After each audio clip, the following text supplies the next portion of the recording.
un'organizzazione che raccoglie assieme regioni e comuni, quindi sono partner, attori fondamentali dei territori che guardano a strategie anche peculiari e specifiche e non si uniformano su tutto il livello nazionale, perché la vera sfida è proprio quella di avere la capacità di progettare,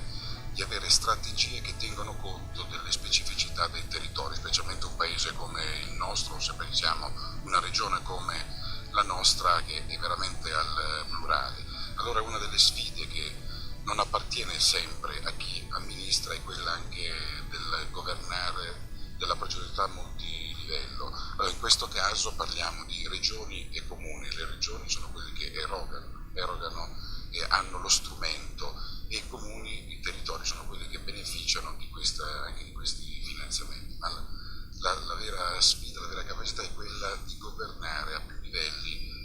non dico all'unisono, ma con una collaborazione, una sinergia. E associazioni come AICRE che vedono all'interno comuni e regioni possono facilitare, possono aiutare, possono mettere a disposizione la propria esperienza, ma diventano anche uno strumento di rappresentanza anche per dare degli stimoli sui piani poi maggiori come quello europeo, di